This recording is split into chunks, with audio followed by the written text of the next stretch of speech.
forests, our path to infinite abundance. Learn why and how to co-create with nature to grow a food forest by Tutu Sainz. That's me. Aloha and welcome to our path to infinite abundance. Mother Earth gives us everything we need to enjoy living here. She's the source of all materials, foods, medicines, and craft supplies. Nature has the best return on investment because life grows in expansive fractal patterns. Only nature's expansive growth can provide this phenomenal investment return. Food forests are unified communities of biodiverse living species. Each species performs specific functions, and they all participate and help the whole community thrive. Together, the biodiverse unified communities sustain infinitely abundant and everlasting gardens. The cooperative communities demonstrate for us humans how we can learn to live as diverse people, but unified through our shared planet Earth. You can learn to step into nature's infinite abundance by co-creating with life energy to produce nutrient-dense, fresh foods, plant medicines, and craft supplies to harvest for free. Support the wildlife as you create a beautiful habitat and purify the environment. Learn to grow a food forest near you. What does forest mean? Forest can be a noun or a verb. The noun forest means a large area chiefly covered with trees and undergrowth. The verb forest means to plant with trees, to create a forested area. Forests include long-lasting perennial plants and annual plants that live for only 1 year. And they grow food and create habitats for wildlife and humans. Forests clean the surrounding air by sequestering carbon dioxide and producing oxygen. They prevent erosion with their root networks. And they channel water into the soil by capturing water from rains and clouds and as it drips down their roots and into the soil. By growing food forests, people have fixed environmental problems such as desertification, or where things start turning into desert. You can reverse that with a food forest. Deforestation, obviously you can plant new forests. Water shortages and pollution from unchecked storm runoff. So in a forest, you'll notice something different. What is that difference? No humans are in there working. No one is planting new plants, fertilizing, watering, plowing, tilling, spraying, or trying to control the wildlife. Wild forests grow the densest biomass on Earth without any help from humans. Over time, food forests will naturalize and expand too. What is a food forest? Food forests are human-created home gardens designed like wild forests because food forests grow diverse biota. They produce a wide variety of harvests year-round. So food forests may be smaller than wild forests because they are gardens, and food forests are different from regular forests because they grow what we choose to plant. Biota in nature fractally expands in infinitely reproducing patterns. So the word biota means the sum of all fauna, flora, and fungi, or all living beings in nature. So fauna are the animals. If you think of like a fawn as a deer, flora are the plants. You can think of flowers, and fungi, fungus, are the mushrooms. So biota is all of those. So that's a term that encompasses all living beings in nature. Wild forests grow and expand for thousands of years because life forms, or biota, replicate as they grow. We tap into this ongoing creation of abundance by imitating nature. We create a forest, planting it with what we love to eat. Growing in a food forest are various nut and fruit trees among layers of veggies, herbs, berries, and edible roots to create long-lasting, abundant harvests from our yards. These powerful ecosystems provide nourishment for us humans and for the wild biota. Now, food forest designs mimic forests by growing plants in vertical layers, allowing them to grow more food than common one-layer designs growing only horizontally. Thus, food forests grow more food in the same space compared to monocrop farms. Now, in this diagram, you can see the tallest trees are number 1. They could be any useful trees such as date palms, nut trees, or timber trees. These tall trees protect the smaller trees, the smaller fruiting trees, and together they form the pillars and the canopy of the food forest. Shrubs fill in the shrub layers, and then herbs, flowers, and ground covers are the lowest layers. Some of these crops will be root crops that are growing underground, and that's an underground layer too, as well as fungi or mushrooms, fungi, and water biota, so things that live in the water. So this is a diagram by temperate climate permaculture that shows these 9 layers of the edible forest garden. Now, this is one of my favorite parts. I love to recognize the potential power of seeds. Let's take a look at seeds, which are a great example of nature's infinite abundance. Seeds we plant in our soil can grow into living biota with the potential to reproduce for generations, populating gardens and affecting our planet long past our lifetimes. A planted seed may even begin a forest that will last for the duration of planet Earth. Within each kernel exists not just one life form, but also the potential for that life form to continue producing new life forms for generations. So I showed you this picture of corn here. You may or may not understand that each one of these kernels of corn is actually also a seed that can be planted. You'd like dry it out, plant it, and then it would become a new corn stalk and make a bunch more corn. So seeds are so persistent that many of the weeds we see in our gardens are descendants of plants that people of previous generations cultivated. Now the plants are still reproducing without any help from humans. Tiny seeds are easy to overlook or ignore. Sometimes they're just hard to see, yet they're incredibly powerful, acting as secret agents with fantastic potential as they quietly grow and shape the world. Seeds move by human hands, by wind, water, by clinging to an animal's fur, or sometimes they get eaten by animals and eliminated in their droppings. Some seeds pop open, poop, and eject seeds into the area, and some fall straight down onto the soil. So there are many ways that seeds can get around. So if they land in a suitable spot, they sprout their roots and leaves, and a new plant is born. If not, they may lay dormant for many years before they reach a spot to grow. A well-placed seed will grow into an easily visible new plant life that will shape the world and eventually create many new generations that shape the world.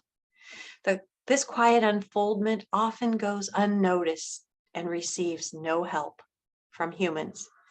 These new seedlings seemingly sprang out of nothing, but we know they came from something. They came from seeds. Annual plants take only one season to create their seeds to carry on the work in the next season. On the other hand, trees take years to grow their first fruits, but keep growing more fruits for decades, even hundreds of years. Although they produce many different life forms, we can't see the resources seeds have consumed to grow into plants.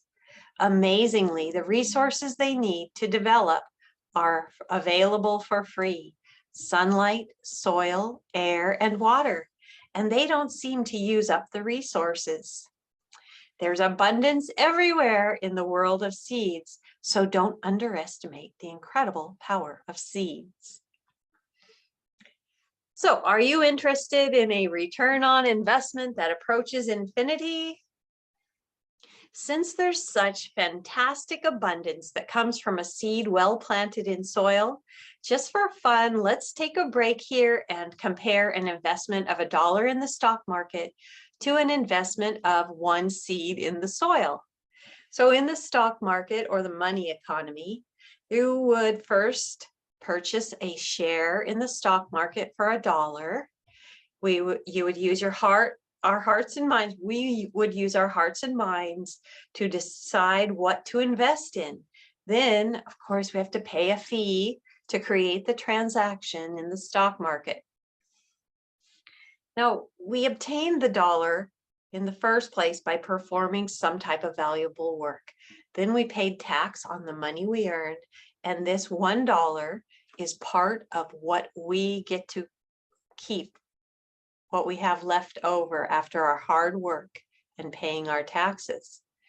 If we keep our investment in the stock market for many years, and with luck, we can expect to average a 6% return on investment. For example, invest $1 and earn 6 cents in a year, ending the year with $1.06. However, the national and state governments will tax the interest our money earned, so we will have less return on our investment. So we see weak growth in the money markets. We have to keep working hard every day to get enough money to pay the next bill, and then the next and the next. We become enslaved when we work for money. See, this kid's mad. Cute.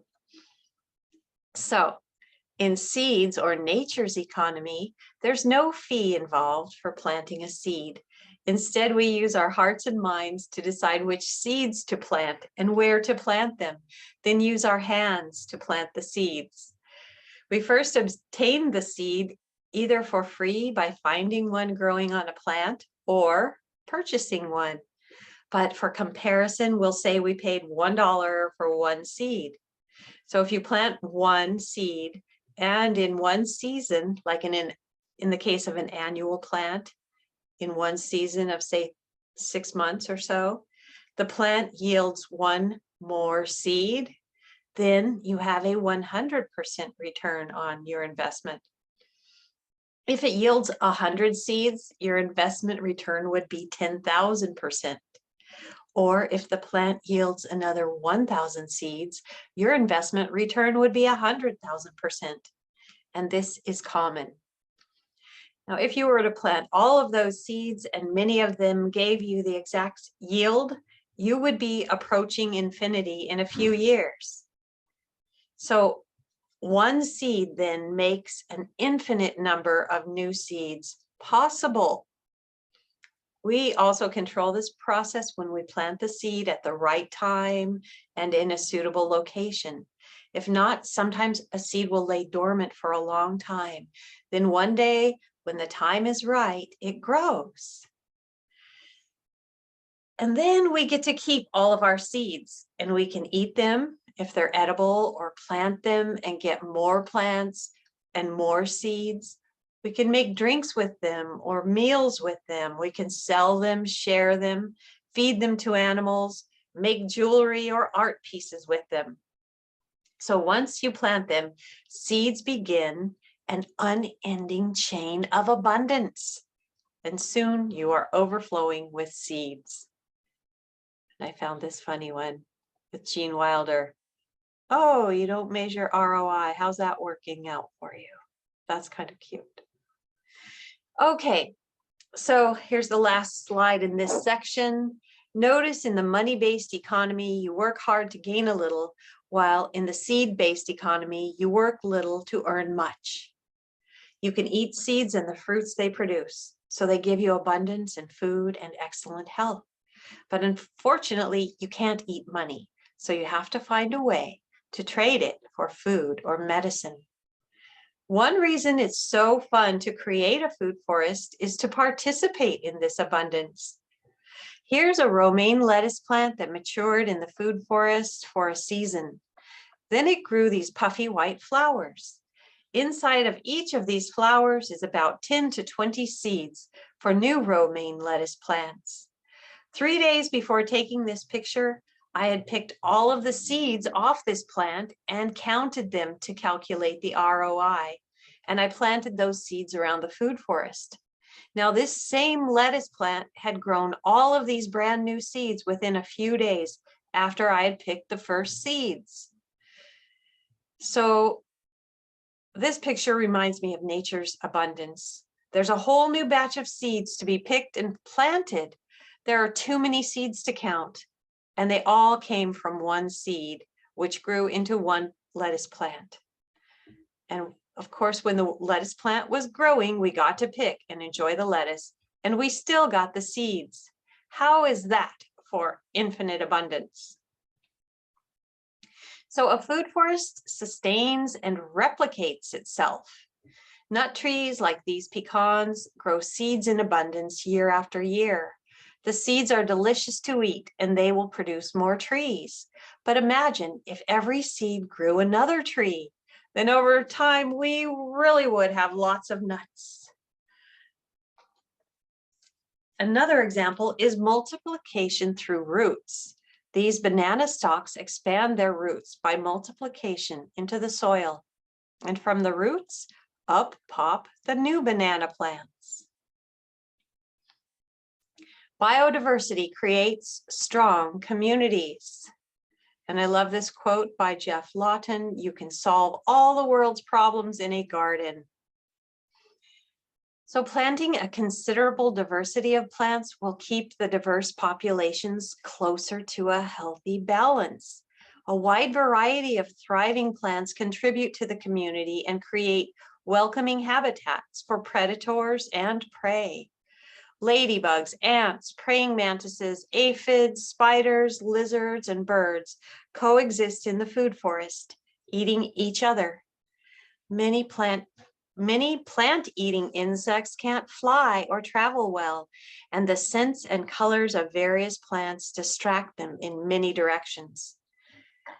In a food forest, they can't focus on breaking down a large area of the same plants as they can in a monocropped grow because of the diversity of all ages and stages of plants in the food forest.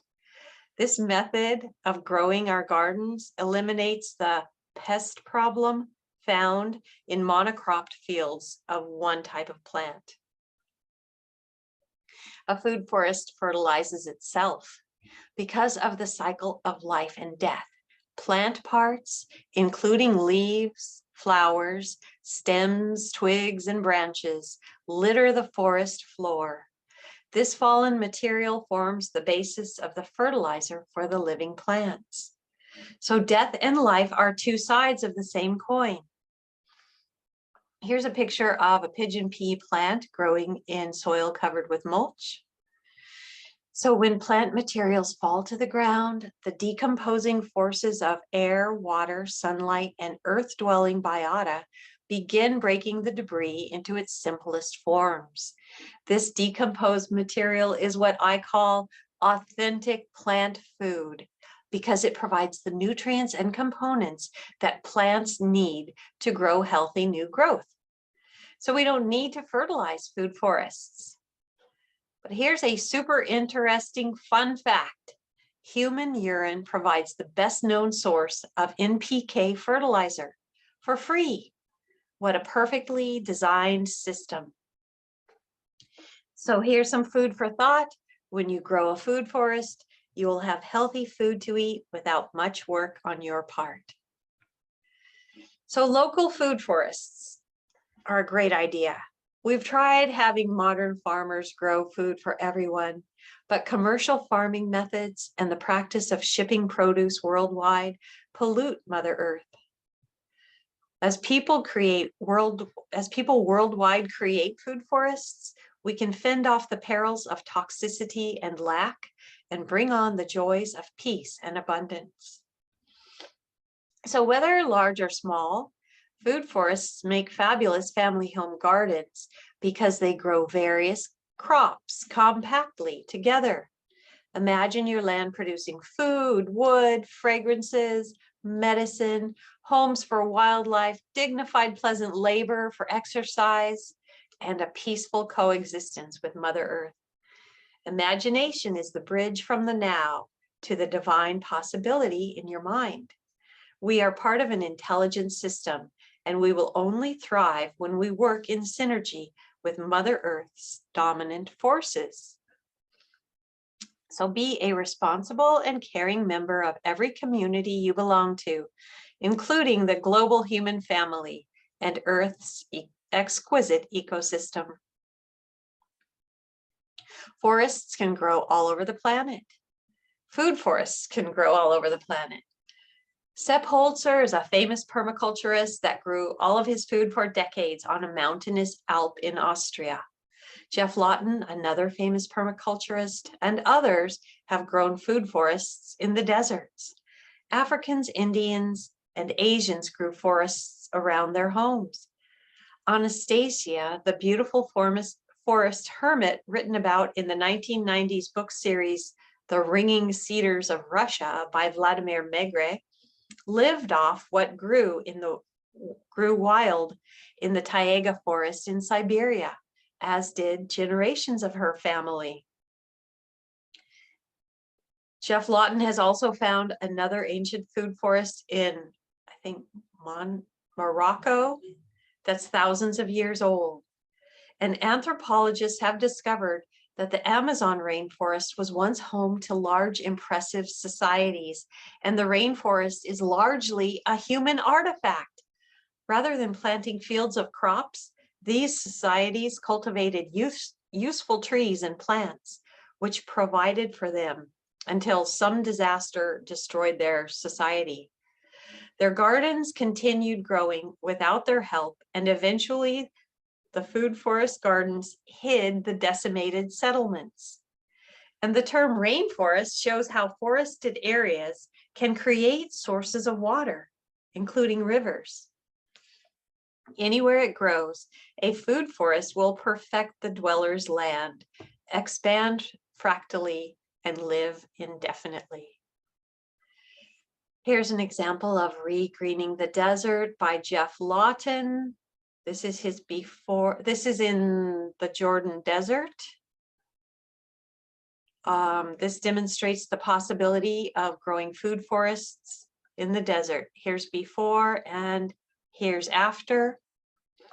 And there's a documentary filmmaker named John D. Liu, and he documents large-scale ecosystem restoration projects in China, Africa, South America, and the Middle East. And this is a movie he made called Regreening the Desert, highlighting the enormous benefits for people, wildlife, and the earth of undertaking these efforts.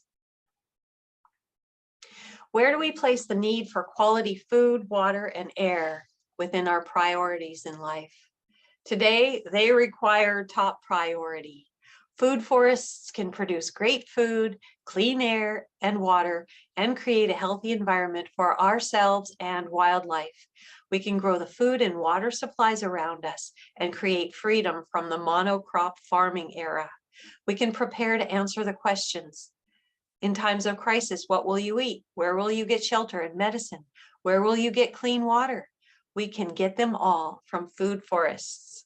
We can work as individuals and communities to grow plenty of food everywhere.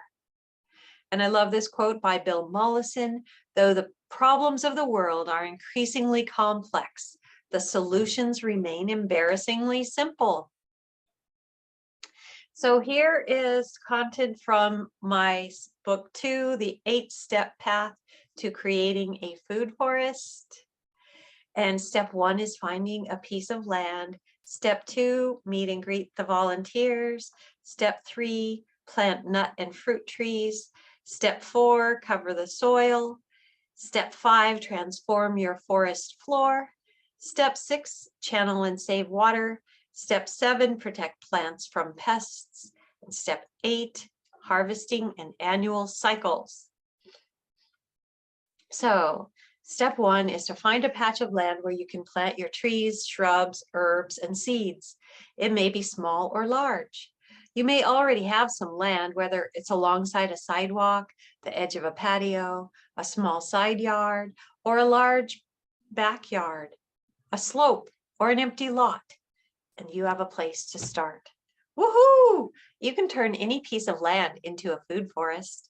You may find a community garden or grow a food forest at a friend's house. Once you have land, observe and take note of its sunny and shady areas, the directions of the prevailing wind, and view its topography in a satellite image. And you can take note of elevation changes, places where water might settle or wind might blow. Then next, make a list of everything already growing and a list of everything that you would like to grow. Then begin to imagine and create plans for your food forest. Think about which tall trees and shorter trees you want to grow. Think about where you can place them. You may want to create a living fence or dot them all over the land. Use your imagination and listen to your intuition and record all of your ideas. Remove all trash, junk, and litter. And be grateful while you work, and it will become more fun than work. It'll become more fun than work. Think of working in the garden as a substitute for gym workouts, and that will give you a positive attitude about expending energy by creating a food forest garden. So growing your food where you can is one of the most important projects you can do. We benefit our families, health, wildlife, and the planet when we eat our locally grown food. Because it's fresh and nutrient dense, it tastes delicious. Okay, so step 2, meet and greet your volunteers. Every weed has a purpose for growing. Find out everything you can about every plant you see using a plant identification app or Google. Learn about its qualities and uses. Some are edible, some are helpful to the soil, some are medicinal, and some are useful for crafts or feeding wildlife. For example, the sap from this non-toxic wild lettuce plant called Lactuca cereola relieves pain extremely well and grows freely from seed every spring. If I hadn't identified it, I would have thought it was a useless weed. Now I use it for all pain relief and share it with others in my community. It has soothed pain from teething, backaches, sciatica, sore knees, migraines. Amazing that this plant is here and freely growing as a volunteer. And this is not the only plant that I have discovered that has tremendous beneficial qualities. And here's a great quote from George Washington Carver. I wanted to know the name of every stone and flower and insect and bird and beast. I wanted to know where it got its color, where it got its life, but there was no one to tell me. So in this modern era, we are truly blessed and we have an extraordinary opportunity to be able to take a picture of a plant, and then the internet can feed back information about that plant. And we can also go on other people's websites or videos and learn what they have learned about the plants. So we're sharing all this information around, and it's becoming very freely available. And it's making us wealthier because now we know what we have growing already. So step 3, plant nut and fruit trees. Nut and fruit trees form the pillars and the canopy of the food forest. Beautiful and durable, they protect their neighboring plants in hot or cold weather and quietly use their powerful ability to materialize food, oxygen, fuel, and handiwork supplies from the environment. Effortlessly, they keep all of Mother Earth's children fed, warm, and safe. The more you know about trees, the more reasons you are grateful for them. Here are 6 reasons to consider. Trees, along with the entire plant kingdom, make food for all life out of free sunlight, air, soil, and water. They make oxygenated air for us to breathe. They supply significant sources of energy, petroleum, natural gas, coal, and firewood. They supply valuable fibers and building materials. Trees moderate our soil and air temperatures and shelter us and the wildlife from storms. Trees replicate infinitely abundantly and can live for centuries. Here's a picture of planting new trees in our original orchard.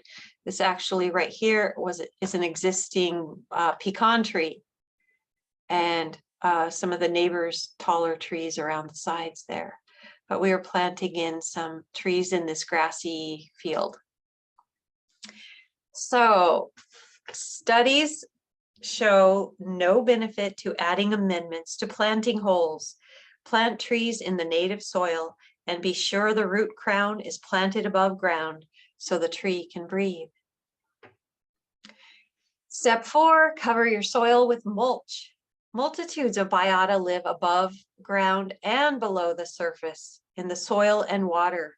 You can think of the underground community as a reflection of the above ground community. Tree roots grow downward, down toward the earth's core, as tree limbs grow outward toward the sun. And the soil surface is the 0 point, as above, so below. Sometimes we see earthworms, insects, spiders, and burrowing reptiles and rodents when they come up above the soil surface, but there are also unseen creatures so tiny that a spoonful can hold billions of them. Mysterious little life forms called archaea, bacteria, actinomycetes, algae, protozoa, springtails, mites, nematodes, and fungi break down fallen organic matter into the simplest components so it can be recombined again in a new living plant. Their activities and waste products create fertile soil that feeds and grows your food forest. So this is a beautiful picture that shows the as above, so below concept, and that you can imagine that there are many biota forms living in the soil as well as above on top of the soil. And we are lucky we get to walk in the 0 point between the two. And this is a picture of a pile of mulch that we probably had dropped off by a tree trimmer. And it's basically chipped up trees with leaves. And you can see we used shovels and buckets and wheelbarrows to scoop it up and place the mulch in different parts of the garden. So now please go to, or you don't have to go right now, but you can go after this video. Please go to YouTube and enjoy this beautiful video, Back to Eden film. This is the video that inspired me to cover our soil initially with mulch. And then you can get started covering your soil with wood chip mulches from tree trimmings. Oops, we don't want that.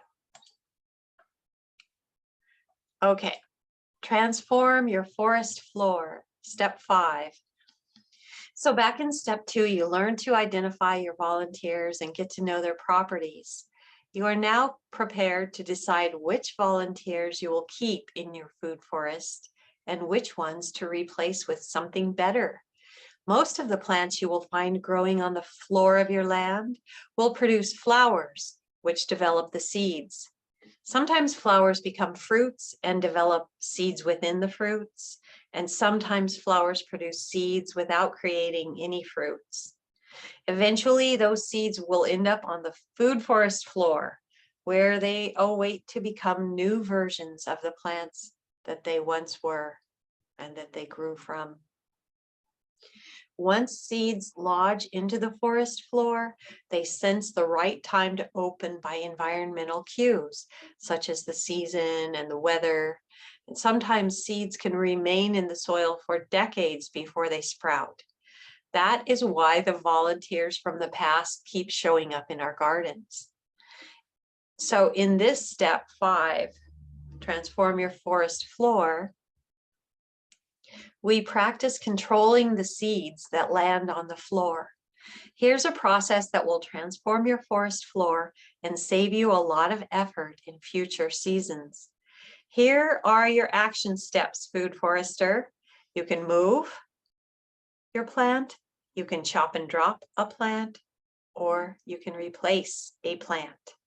So let's talk about move. Some volunteers will be plants that you like, but they sprouted and grew somewhere you don't want them to grow.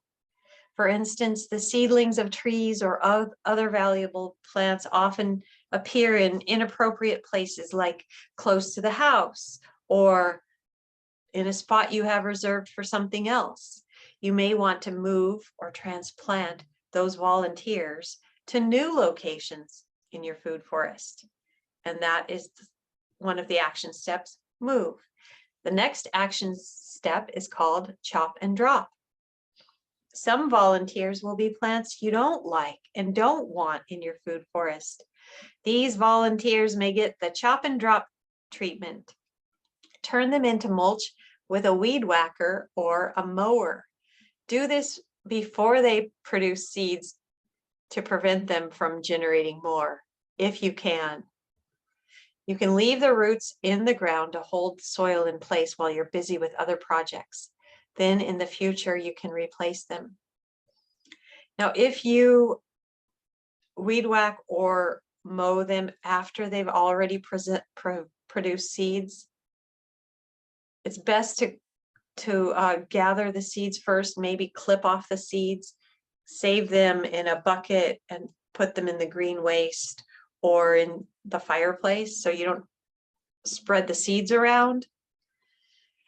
So that's why it's better if you can do it before they go to seed, or do it soon after they start going to seed, so there's not so much to gather before you chop and drop them. And then the third choice that you have with your plants is called replace. And this is one of my favorite springtime activities. After a rain, while the soil is still moist, I pull up plants that I don't want, roots and all, and that leaves a little nice hole and a pocket of crumbly soil. Into this hole, I place seeds or a small plant. So I'm replacing an unwanted plant with a favorite plant.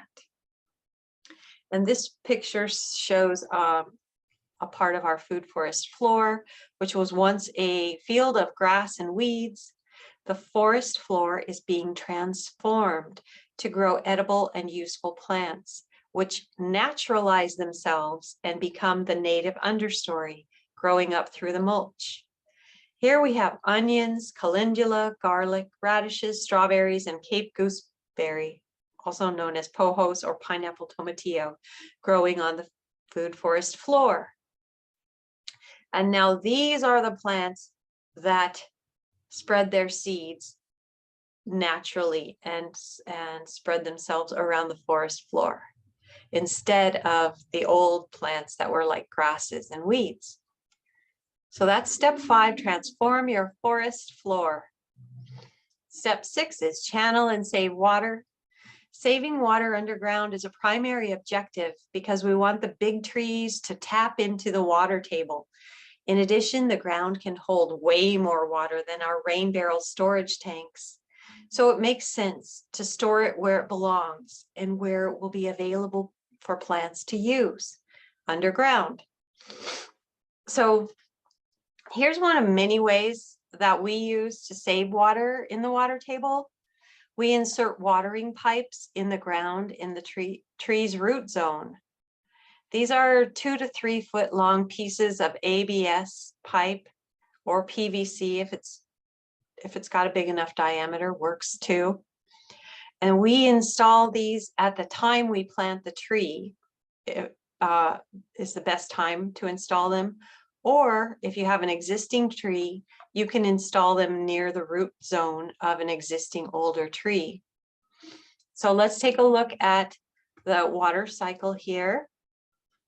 So you have precipitation coming down from the sky, lands on the roof and on the concrete. It has surface runoff, and it lands in the trees. The trees channel the water down into the water table. Now we try to catch the surface runoff if we can by little things like berms and swales, and bushes can even catch the water. Like when they hit the leaves, the leaves will channel the water down into the water table. So if the groundwater gets too full, you'll see a pond visible on the surface. But all the water that's available, that's on the surface, will eventually evaporate and condense. And water also can transpire from the leaves up into the clouds again. And there it forms enough. When enough water gets up into the clouds, it rains back down. So you can see it's a circular pattern. And we are trying to catch water in the water table. Okay, that was step 6. Moving on to step 7. Protect plants from pests. Based on our perspective that all insects have a purpose in the garden, we understand that some exist to transform diseased and dying plants into food for the next generation. Plants that are not healthy or in distress send out signals that attract insects to come and break them down. Helping break down organic material is the insect's way of assisting the garden system. But as Paul Gauci says in the Back to Eden film, his plants are too juicy for insects. They don't eat the leaves because they're looking for unhealthy plants to help. They're like paramedics of the garden. And other eco-agriculture experts agree, insects don't attack healthy plants. When you have radiantly alive soil, your plants will be mostly healthy and less attractive to destructive insects. So that being said, there may be times when you want to deal with insect troubles, and here are a few techniques. First off, planting diverse plants will keep the insect populations balanced. You can also spray homemade insect repellents, which you can find everywhere online, recipes how to make them out of hot peppers and various things. I found luck with rubbing an orange peel around the trunk of a tree to deter ants. The orange part of it has that orange oil in it that apparently ants don't like. And for animal troubles, you can use fencing or screens. You can get a dog or a cat to eat rodents. Snakes will come in and eat rodents. We saw a king snake in our garden today, which is a great snake to have in the garden. It's eating all kinds of small creatures. And let coyotes into your garden too. They eat larger pests like bunnies and squirrels and gophers and even grasshoppers. I have a video of a coyote grabbing a grasshopper out of the sky. And you can also create an owl box to encourage owls to come into your garden. So all those things are the ways that the populations balance themselves, except for the insect repellents and stuff. Okay, so populations do balance themselves out in a healthy garden. So live and let live when you can. Even scary spiders and snakes are doing an essential job of eating insects and becoming food for birds and lizards. So it's a complex system. We draw the line, though, when creatures come inside our house, we escort them back outside. Step 8, sustainable harvesting and annual cycles. Here's how the annual cycle goes. First, it starts when you prune overgrowth to keep trees and bushes healthy and in shape, or remove unwanted volunteer plants. You return those trimmings to the forest floor as sheet mulch after passing them through a lawnmower or putting them through a wood chipper. Each year, you sow new seeds and plant new plants at the best time for your climate. When the weather's hot and dry, you water as needed. Of course, you fertilize for free by adding new mulch whenever is needed to keep the soil covered up to 1 inch thick. Fortunately, free fertilizer flows from the garden and from us. Then you gather the harvests of foods and new seeds as they ripen. Then eat, cook, and preserve the abundance as you go. And you re-perform the first 7 steps in the 8-step path as needed. So here's what you'll be doing in each of the 4 seasons. Here are the annual cycles.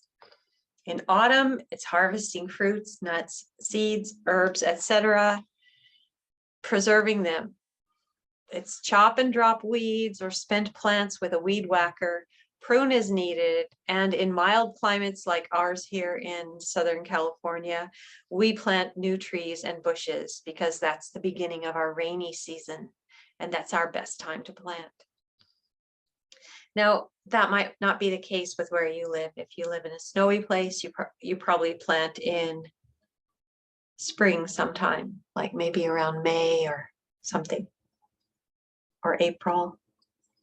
Okay, in winter, you prune deciduous trees while their limbs are bare of leaves. You plant garlic, onion, lettuce, and other winter seed crops under bare trees or elsewhere in the food forest floor, depending on your climate, whatever your climate permits. In spring, you're going to replace those pop-up volunteers we call weeds with seeds. You're going to broadcast seeds onto the forest floor during rains, or you can start seeds in small pots to get them established before planting them out. You're going to plant new trees and bushes and harvest your ripe produce. And then in summer, water plants as needed, harvest, chop and drop, maintain mulch at 1 inch thick, prune and fertilize. So I like this old Greek proverb too. A society grows great when old men plant trees whose shade they know they shall never sit in. That's planting trees for the future, for the next generations. So in conclusion, food forests make fabulous family home gardens because they produce a vast variety of produce growing compactly together.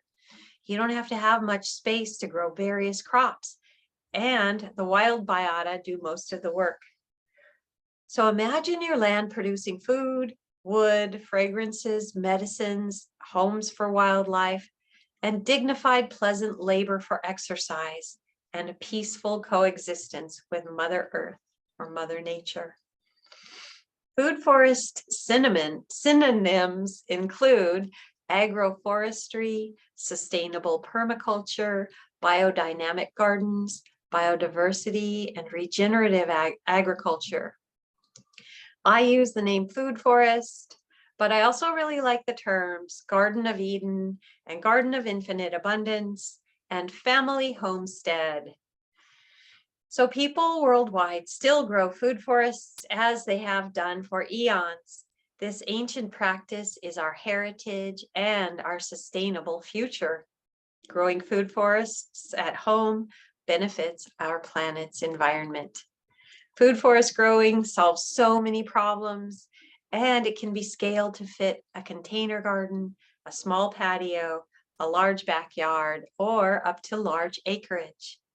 Even modern farmers can grow diverse crops using food forest methods. I give you this food for thought. When you grow a food forest, you will have healthy food to eat without much work on your part, and you'll leave a legacy of healthy food and a healthy Mother Gaia for generations to come. So my name is Tutu Sainz, and I'm a food forest co-creator in Vista, California. Observing and learning from the garden, I shape and create a space of love for plants, animals, and people to thrive. Sharing my food forest life, work, and ideas helps others learn to grow food harmoniously with all life. My vision is to see a healthy planet Earth, its lands covered in food forests. I share the inspiring food forest teachings far and wide, hoping everyone will take the opportunity to experience wealth, health, and an abundance of food, medicine, and material supplies from the earth. Cheers to the food forest you will grow, the freedom you will achieve, and the health and wealth in infinite abundance you will experience. May all the world grow in abundant food forests, and all the people live with love, light, joy, peace, kindness, goodness, and aloha. Let's sing and dance and laugh and rejoice for countless generations to come as we live surrounded by infinite abundance and unity among life. So you can learn more about Aloha Food Forest in Vista at our website, alohafoodforest.com. You can get copies of books 1 and 2 on Amazon. You can search Tutu Sainz on Amazon or on Google. And if you're ready to become a certified food forester, you can enroll in the online school Food Forest University to learn how to grow a food forest. And if you successfully pass the course, you will receive a certificate of completion, certifying you as a food forester. And here are some acknowledgements. Here are some of my favorite permaculture and food forestry teachers. And I thank you to all these teachers and others that I may not have listed. There's Jeff Lawton, Paul Gauchi, Ernst Goetsch, Paul Wheaton, Masanobu Fukuoka, David the Good, various YouTubers, Anastasia and the Ringing Cedars of Russia, my grandma Lula, who gardened her whole life and fed hungry people from her garden during the Depression. Also, our Creator, the Great Spirit, and many wisdom teachers from the past and present, and best of all, from Mother Nature herself. I send aloha and best wishes to all food forestry students and future food foresters. Thank you for watching this presentation.